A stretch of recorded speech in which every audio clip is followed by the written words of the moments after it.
61.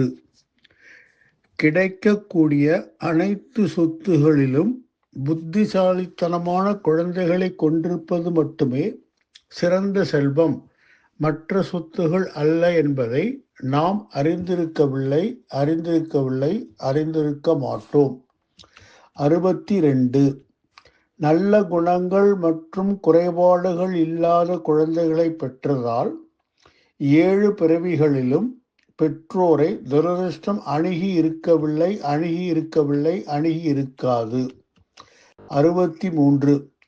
பெற்றோரின் விலைமதிப்பற்ற குழந்தைகளின் வாழ்க்கை குழந்தைகளின் நல்ல மற்றும் கெட்ட செயல்களுக்கு ஏற்ப தொடர்ந்து இருக்கும். 64. ஒருவரின் குழந்தைகளின் சிறிய கைகளால் தயாரிக்கப்படும் பானம் அமிர்தத்தை விட மிகவும் இனித்து இருக்கும். 65.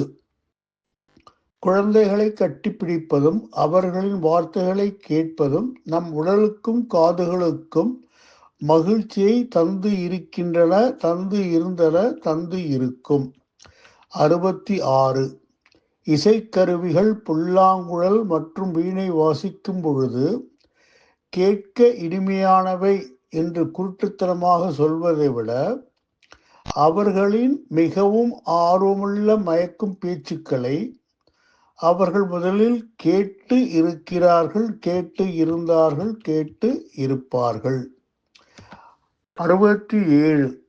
தந்தை தனது மகனுக்கு நன்றி செலுத்தும் விதமாக அர்ப்பணிப்புள்ள தொழிலாளியாகவும் தனது தொழிலில் உள்ள மற்றவர்களுக்கு வழிகாட்டியாகவும் தனது தொடக்கத்தை காட்டியிருப்பார். 68. நம்மை விட அறிவுள்ள நம் குழந்தைகள் இந்த உலகில் வாழும் அனைவருக்கும் தங்கள் நல்ல செயல்களால் மகிழ்ச்சியை கொடுத்து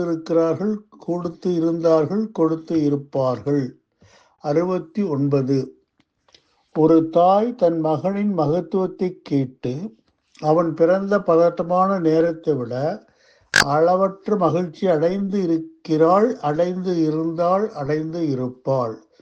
70.